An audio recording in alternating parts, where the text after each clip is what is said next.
Irmãos, eu estou acostumada a falar no tema, né, de João, então cada vez que eu tenho a oportunidade de ministrar fora do tema, é sempre um desafio para mim pensar no que falar.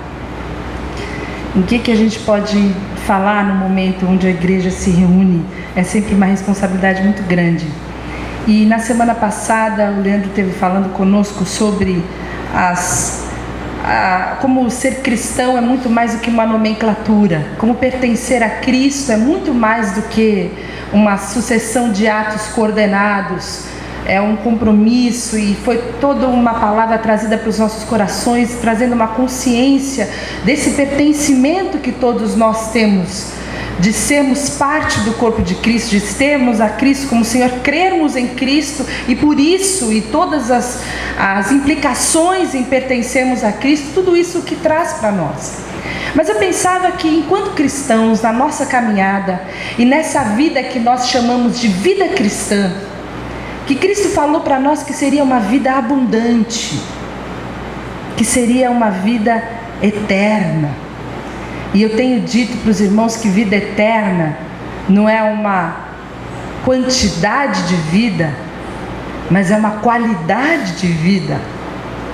Nós nos pegamos muitas vezes em situações onde pertencer a Cristo, ser parte do corpo de Cristo, ter a Cristo como Senhor, não nos diferencia dos outros. Quando nós principalmente passamos por lutas, por angústias, por aflições, como que fica a nossa mente? Como é que fica o nosso coração? No momento em que nós temos problemas, no momento em que nós temos dificuldades, quando nós que sabemos que em Cristo temos uma gama de possibilidades espirituais à nossa disposição, que ao confessarmos a Cristo como Senhor, ao sermos chamados filhos de Deus, recebemos um cartão de crédito ilimitado que podemos sacar do banco celestial, bênçãos e recursos ilimitados que foram lá depositados desde antes da fundação do mundo. Mas por que nós vivemos uma vida espiritual? Às vezes a nossa alma está tão medíocre, está mendigando tanto, nós que conhecemos ao Senhor. E um texto me veio ao meu coração, e é esse texto que eu gostaria de conversar com você nessa noite, sobre uma vida onde a nossa mente e o nosso coração estão cheios, estão repletos, estão abastecidos pela graça do Senhor Jesus. Em que pertencer a Cristo Jesus, pegando o gancho da semana passada, reflete na minha mente e reflete no meu coração. E eu quero convidar você a ler de uma forma pausada comigo alguns versículos do capítulo 4 de Filipenses. E o primeiro versículo diz o seguinte: alegre-se sempre no Senhor. Novamente direi, alegre-se. A alegria do Senhor. É difícil a gente falar em alegria se nós estamos falando em momentos onde estamos fragilizados. Como que pode então a alegria invadir o nosso coração e manter a nossa mente e o nosso coração são?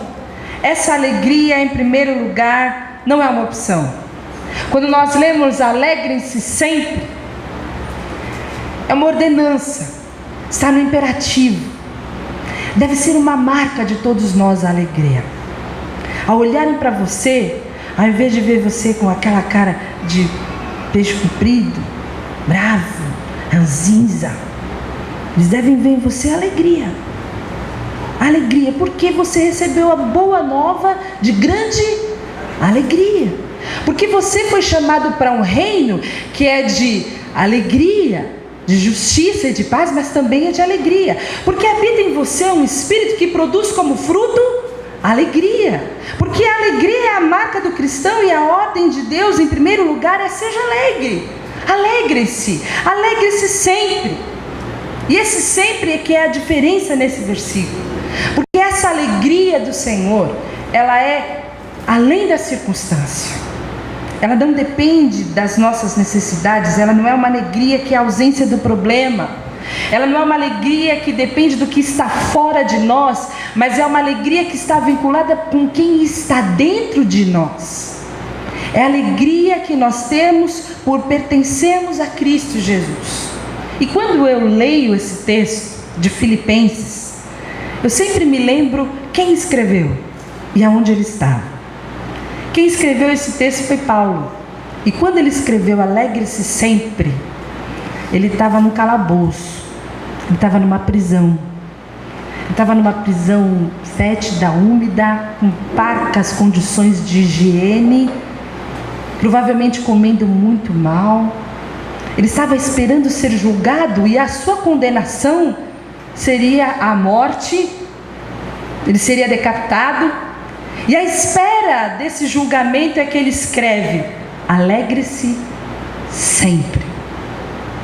E se Paulo podia dizer isso, alegre-se sempre, eu olho às vezes para as minhas dificuldades, para os meus problemas, para as minhas lutas, e eu posso ouvir a voz do Senhor dizendo: novamente eu digo para você, se alegre independente das circunstâncias. Essa alegria é que era a força de Paulo, porque a palavra fala que a alegria do Senhor é a nossa força. A alegria do Senhor é que nos fortalece. Às vezes nós estamos tão cansados de lutar, irmãos. Às vezes nós estamos tão exaustos, a gente já deixou que a depressão, que a tristeza, que a angústia tomasse conta da gente. A gente não canta mais, a gente não conta mais história, a gente não conta mais as nossas anedotas, a gente só murmura, a gente só conta coisa triste, a gente só se lamenta. A gente trocou a nossa oratória e a gente se sente fraco, a gente se sente quebrado, a gente se sente só como a primeira parte da música, como a flor que desvanece quando o sol se levanta. A gente vai se sentindo assim, murchando. E a palavra de Deus fala: alegre-se. E como é que eu posso me alegrar no Senhor? Como que eu posso me alegrar no Senhor? Eu posso me alegrar do Senhor me lembrando dos benefícios do Senhor, fazendo um exercício de tudo que Deus já fez, de quem Ele é. Como diz a música: no meu passado a tua mão me sustentou. Você olha para trás e vê de onde Deus te livrou, de onde Ele te tirou, as coisas maravilhosas que Deus já fez na sua vida, as coisas maravilhosas que Deus já fez na vida de quem você ama. E você pode olhar para o Senhor e falar: esse é o Deus que eu creio. As circunstâncias podem mudar, mas o meu Deus não muda nunca. Ele permanece o mesmo. E eu posso ser grato por tudo que eu tenho. Eu tenho casa, tenho famílias, muitos irmãos, e eu posso cantar e posso louvar. E a nossa alegria está firmada na fé e na esperança. Na fé, porque nós sabemos e conhecemos o Deus em quem nós cremos. Essa fé que nos sustenta, essa fé que permite que nós nos alegremos no meio da dificuldade, porque nós conhecemos o Deus em quem nós cremos. E a esperança de saber que Ele é um Deus fiel, que não falha nunca, cuja bondade nós não podemos mensurar, e nós podemos depositar a nossa esperança no Senhor. E eu gosto muito desse texto que fala que mesmo não florescendo a figueira, e não havendo uva nas videiras, mesmo falhando a safra de azeitonas e não havendo produção do alimento nas lavouras, nem ovelhas no curral, nem bois nos estábulos, ainda assim eu exultarei no Senhor e me alegrarei no Deus da minha salvação. Mesmo sem recursos, mesmo de repente no cheque especial, mesmo sem gasolina, mesmo doente, mesmo em aflição. Vocês entendem o que eles querem dizer aqui? Mesmo com a Dilma no poder, mais 4 anos, não, isso não tem a ver com a palavra. Em qualquer que seja a situação, eu me alegrarei, porque a minha alegria está no Deus da minha salvação. A minha alegria não está na figueira, a minha alegria não está na videira, a minha alegria não está na azeitona, a minha alegria está no Deus da minha salvação. E por isso é que eu posso me alegrar, mesmo quando eu estou triste. O primeiro remédio para a nossa alma triste e a nossa alma abatida é a alegria. A palavra de Deus fala em Provérbios 17, 22 que o coração alegre é um bom remédio. E a palavra de Deus fala: alegre-se. O segundo versículo fala o seguinte: seja a vossa equidade notória a todos os homens, perto está o Senhor. E equidade é equilíbrio. Você é uma pessoa equilibrada? Você é equilibrado? Tem marido cutucando a mulher, ela está de TPM aí, gente. Equilibrado, uma pessoa equilibrada. Você se considera uma pessoa equilibrada? A palavra está falando sobre isso. Parte dos problemas que nós temos na nossa mente, no nosso coração, e esses problemas geram outros problemas. Porque o nosso desequilíbrio também se torna notório. Não é só o nosso equilíbrio e a nossa equidade que é notória, viu, irmãos? O nosso desequilíbrio também é notório. É porque nós não temos equilíbrio, não temos moderação. Talvez o seu texto esteja dizendo amabilidade. Nós não temos esse equilíbrio. E o apóstolo fala que nós precisamos cuidar das nossas atitudes internas, porque elas vão refletir externamente. Se você não cuidar do que está acontecendo lá dentro do seu coração, se você não fizer calar a sua alma, você não ouvir o que está acontecendo dentro de você, isso vai começar a respingar do lado de fora. Isso vai se tornar notório. Esse desequilíbrio da nossa alma. E o texto fala, você precisa ter o controle do seu temperamento. O cristão é aquele que tem a palavra temperada com sal, cujas palavras produzem graça para todos aqueles que ouvem. O cristão é aquele que não pode ser explosivo, destemperado, mas ele tem um domínio próprio. Ele reflete o caráter de Cristo. E a palavra que fala equidade, o original dessa palavra chama epieikeia. E é muito interessante, tem um teólogo que chama William Hendrickson, que ele fala que não existe nenhuma palavra nossa que poderia descrever com tanta riqueza o que essa palavra equidade quer dizer. Mas ela quer dizer uma justiça mais misericórdia. O cara que tem essa equidade, ele deixa de aplicar a letra fria da lei e ele, cheio de compaixão e de misericórdia, ele consegue se relacionar com as pessoas, mais ou menos como Jesus fez quando chegou a mulher adúltera diante dele. Ao invés de aplicar aquilo que aquelas pessoas gostariam, e aquela mulher seria apedrejada e arrastada e destroçada, não só moralmente, mas também fisicamente no meio da sociedade, ele deu a ela uma oportunidade cheia de compaixão e de misericórdia. Essa é a palavra usada, e é exatamente essa palavra que Paulo fala, vocês precisam ser assim. Vocês precisam ter um coração que abre mão das suas justiças, abre mão dos seus direitos. Lá em 1 Coríntios 6:7 fala que nós deveríamos preferir sofrer a injustiça do que cometer a injustiça contra algum irmão, promovendo uma ação judicial contra ele. Nós deveríamos ter essa conduta de equidade, de amabilidade, essa conduta de equilíbrio, de nos mantermos debaixo do domínio do Espírito Santo, domínio próprio. Será que nós somos alegres? Será que nós nos alegramos sempre? Será que a nossa alegria vem do Senhor ou vem da figueira, da videira e das azeitonas? Será que nós somos equilibrados? Será que nas nossas relações nós aplicamos justiça ou nós estamos sendo pessoas cheias de compaixão e de misericórdia? Como é que está o raio-x, o diagnóstico do seu coração?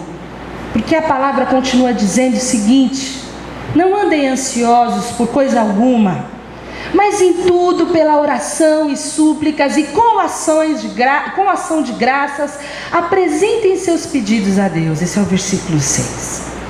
E a ansiedade é o mal do século. A ansiedade é uma doença terrível. Existe um estudo que fala que 50% das pessoas que passam pelos hospitais, é da Organização Mundial da Saúde, passam doentes de ansiedade. São doenças causadas pela ansiedade. Você é ansioso? Você é uma pessoa ansiosa que sofre com ansiedade?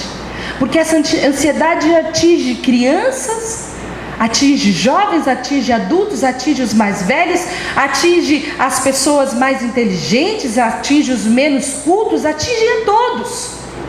Todos sofrem de alguma maneira de ansiedade.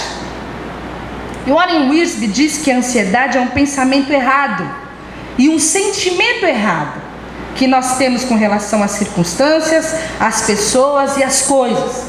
Mas tem um outro sujeito que fala que é a falta de confiança na proteção e no cuidado de Deus. O nome dele é Ralph Martin. É a falta da confiança na proteção e no cuidado de Deus. Então, se você é ansioso, em primeiro lugar, você tem uma disfunção, você tem algum problema no seu relacionamento com Deus. Se você está sofrendo de ansiedade, você está olhando mais para o seu problema do que para Deus. Se você está sofrendo de ansiedade, provavelmente você pode estar com algum problema com alguma pessoa. E essa é a pior de todas as ansiedades. Não tem nada que nos causa mais mal. É muito pior do que qualquer circunstância você ter uma pendência com alguém, não é? Alguma coisa mal resolvida com alguém, que você precisa resolver, que você precisa decidir, algo que relaciona você com alguma pessoa de alguma maneira, e relacionamentos quebrados nos tornam pessoas ansiosas, além de amarguradas e tristes também. Relacionamentos quebrados deixam a nossa alma ferida. E em terceiro lugar, muitas vezes nós estamos ansiosos por causa do problema do Abacuque lá, por causa do problema material, das coisas, as benditas das coisas que nós queremos tanto, que nós desejamos, que nós lutamos tanto por elas. São as coisas materiais que nos fazem inquietos e desassossegados, que tiram a nossa noite de sono. Se você tem pouco dinheiro, você fica pensando o que eu vou fazer para pagar. Se você tem muito dinheiro, você fica pensando o que eu vou fazer para aplicar, para não perder. É o dinheiro, são as coisas materiais. E aqueles que põem a sua confiança no dinheiro, ao invés de encontrar no dinheiro uma parceria, encontram a insegurança. E o que acontece com a pessoa ansiosa? Em primeiro lugar, a palavra ansiedade quer dizer um estrangulamento. É isso que a palavra quer dizer. O ansioso é aquele que fica sufocado, sem ar, sem a possibilidade de respirar. É assim que nós nos sentimos quando nós estamos ansiosos. Existem pessoas que, como efeito no corpo, ficam com problemas respiratórios por causa da ansiedade, não raras vezes. Crises de bronquite, respiração curta, porque estão sentindo ansiedade. Existem as crises de ansiedade, que muitas vezes dependem de uma medicação para que a pessoa volte ao seu controle. Existe um efeito no corpo, mas principalmente na alma. A pessoa é rasgada no meio. De um lado ela tem esperança, mas do outro lado ela está cheia de medo e de temores. Existe uma esquizofrenia na nossa alma. A gente está dividido pela ansiedade. Em segundo lugar vem a fraqueza, porque a ansiedade rouba a nossa força, irmão. Porque a gente começa a sofrer com antecedência. Não é isso que a ansiedade faz? Faz o exame hoje. O tal do resultado vai ficar pronto daqui a 15 dias. Mas você fez o exame hoje e já está se sentindo profundamente doente. Está terminal da doença. Entra na internet, vê todos os tratamentos e fala: meu Deus, eu vou morrer dessa doença. E passa 15 dias sofrendo porque fez o exame e vai morrer da doença. Aí vem resultado negativo. Oh, glória a Deus, Deus é fiel, poderoso. Sofreu por antecipação. E o grande problema é quando você sofre por um longo período e o problema vem e te pega tão fraco, porque você já sofreu tanto por ele, já sofreu tanto por esse problema, que você já não tem mais forças para lutar. E em terceiro lugar, nós temos a incredulidade, porque a ansiedade é a falta da confiança em Deus. É a incapacidade de eu crer que Deus está no controle de todas as coisas, que Ele é soberano sobre todas as coisas, que não há um fio da minha cabeça que caia sem que Ele tenha conhecimento, que com todos os meus cuidados eu não tenho como acrescentar 1 centímetro da minha altura, que eu não tenho nada que eu possa controlar na minha vida. E eu vivo debaixo desse estrangulamento, dessa fraqueza e dessa incredulidade. Mas vem a palavra de Deus no versículo seguinte e fala o seguinte: não andem ansiosos por coisa alguma, mas em tudo, pela oração e súplicas e com ação de graça, apresente seus pedidos. Não andem ansiosos, mas orem. Vocês têm a doença, mas tem aqui o remédio. O remédio é a oração. O remédio para a doença da ansiedade é a oração. Você abrir o seu coração para Deus e você depositar diante de Deus aquilo que tem tirado o seu sono, o seu sorriso, que tem arrancado a sua energia, que tem deixado você enfraquecido de tanto você pensar em como resolver e não conseguir. É depositar diante de Deus, porque onde a oração prevalece, a ansiedade desaparece. Você crê nisso? Aonde a oração prevalece, a ansiedade desaparece. Ore, ore. Você ora. Você ora. Você ora na mesma proporção que você pensa, que você reclama, que você lamenta, que você chora. Você ora, você se debruça diante de Deus e você ora. Então você não quer ficar bom. Não é assim que a gente fala quando você está tomando remédio? Não, eu tomo dia sim, dia não. Então você não quer ficar bom. Foi prescrito remédio para você quiser ficar bom, você tem que tomar o remédio. Se não tomar o remédio, você não vai ficar bom. E o remédio para a ansiedade é a oração. Você pode ler um monte de livro de autoajuda, mas quando você buscar ajuda do alto, aí você vai ficar bom. Porque esse é o que a palavra fala. Quando nós alinhamos nosso relacionamento com Deus, irmãos, quando nós olhamos para Deus através da oração, quando nós nos voltamos para Deus através da oração e contemplamos em adoração o tamanho do Deus em quem nós cremos, nós podemos redimensionar o nosso problema e redimensionar a nossa fé e redimensionar a nossa esperança. E aquele desequilíbrio que nós tínhamos, e aquela falta de alegria que nós tínhamos, muitas vezes causadas pela ansiedade, são curadas por causa da oração, porque nós tiramos os nossos olhos do problema e nós colocamos o nosso olho no Senhor. Elevo os meus olhos para os montes.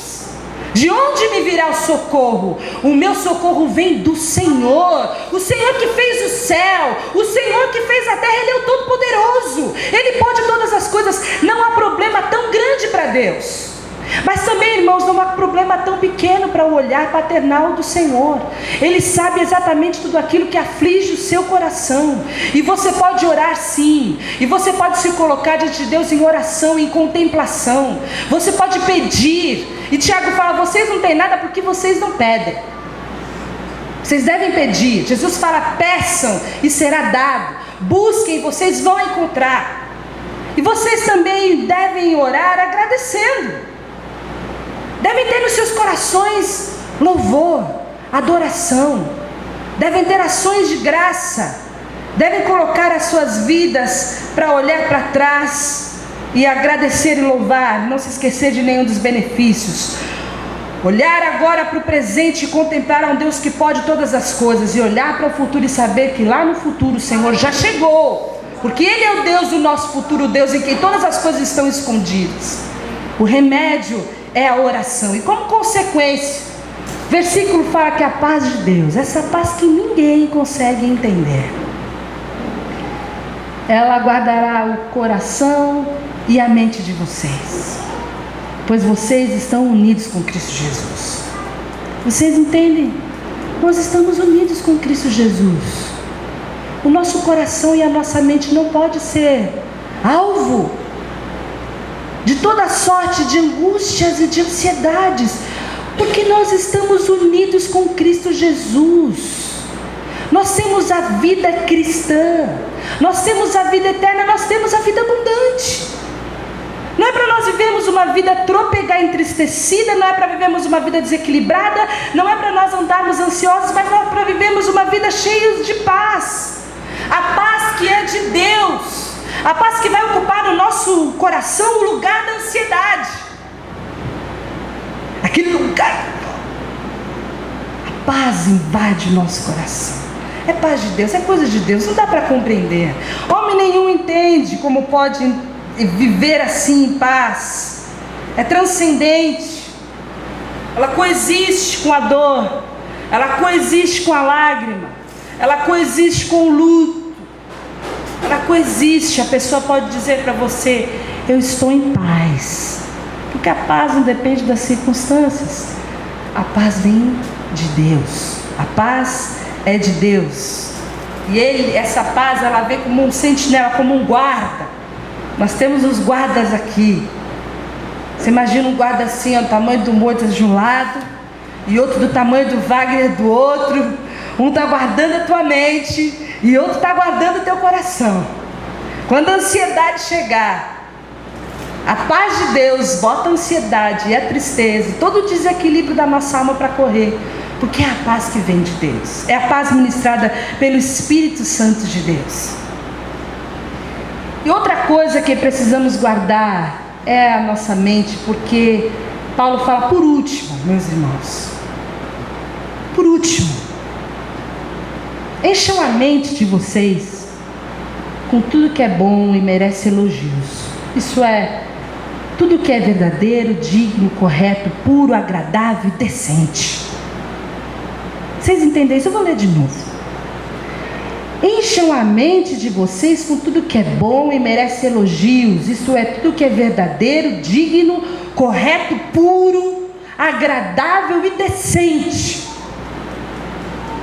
O problema da nossa mente é que muitas vezes ela vira uma lixeira.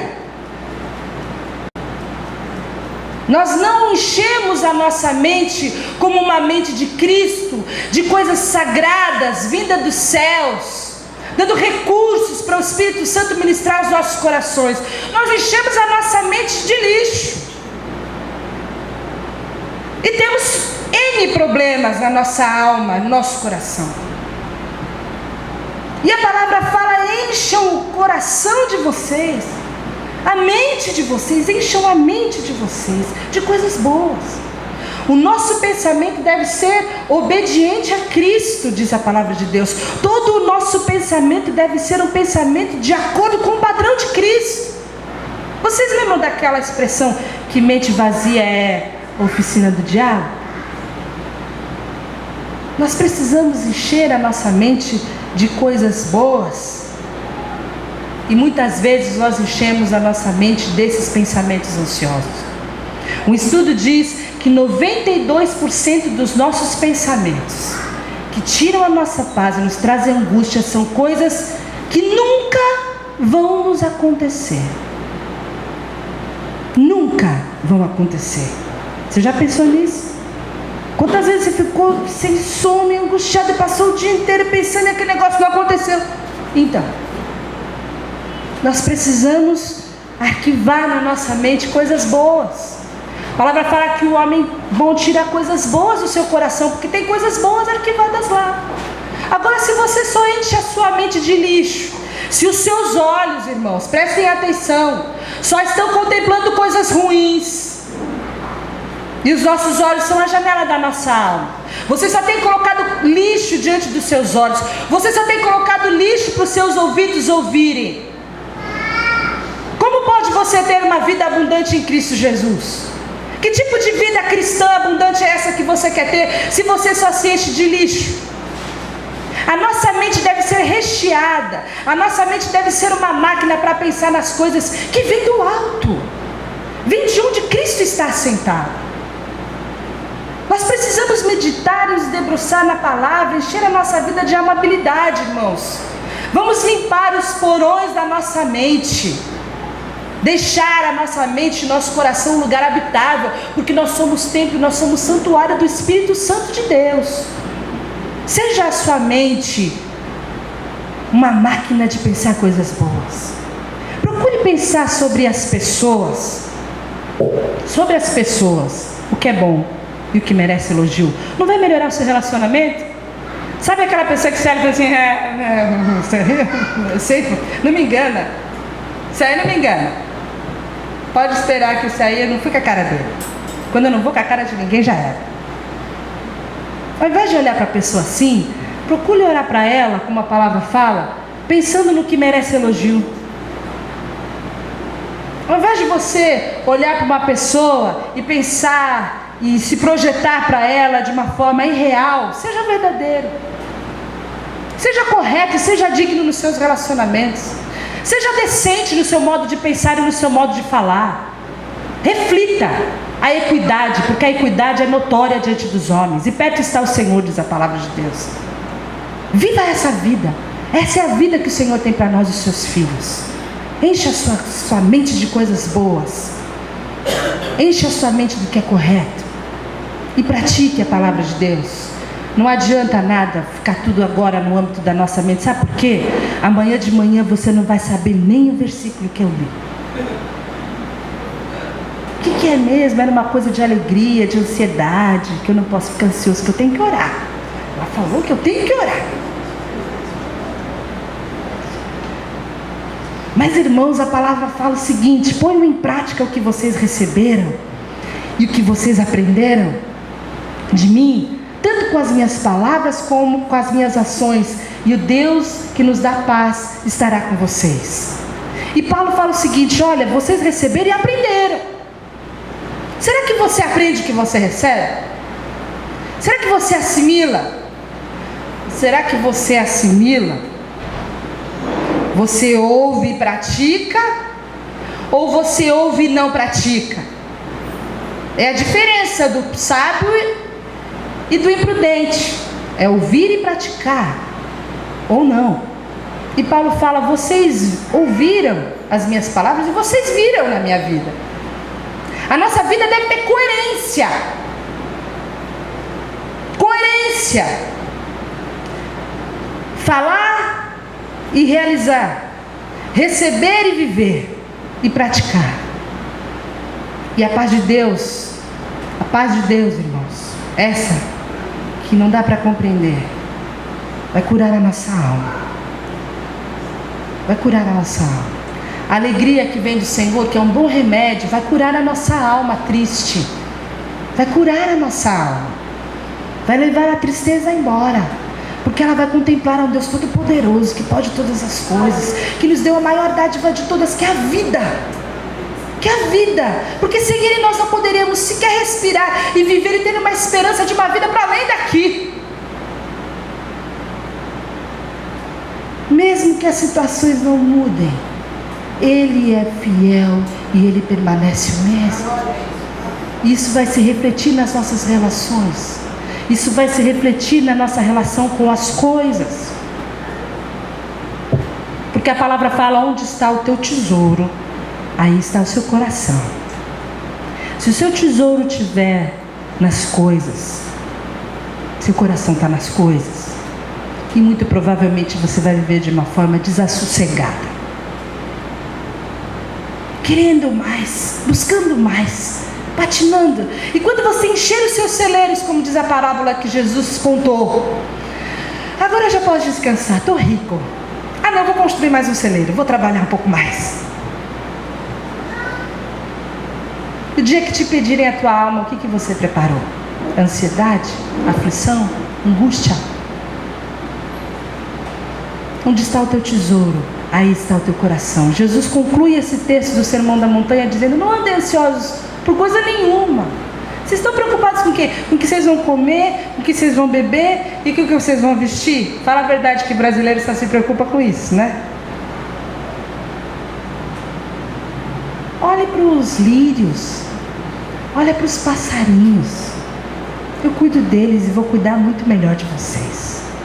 Busquem, em primeiro lugar, o reino de Deus, e todas essas coisas vão ser acrescentadas. Existe cura para a nossa alma. Existe cura para a nossa mente. Deus tem para nós uma vida abundante, irmãos. Nós não precisamos andar de uma forma capenga. Nós podemos viver uma vida radiante em Cristo Jesus. Podemos voltar a cantar, a louvar pela manhã, a adorar ao Senhor, a não nos esquecer dos seus benefícios. Tudo depende se você quer olhar para o problema, aquela visão de galinha, viver a sua vida ciscando e olhando para o problema, ou se você quer ter a visão da águia e olhar para os céus, e olhar para o alto, e olhar para os montes, de onde vem o nosso socorro. Desejo que o Senhor cure a nossa mente e cure o nosso coração, através de uma contemplação que nós vamos ter, dessa restauração do nosso relacionamento com Ele, você e Ele, colocando em perspectiva, redimensionando, como eu falei, o tamanho de Deus e o tamanho do problema, redimensionando a sua fé e a sua esperança, em nome de Jesus.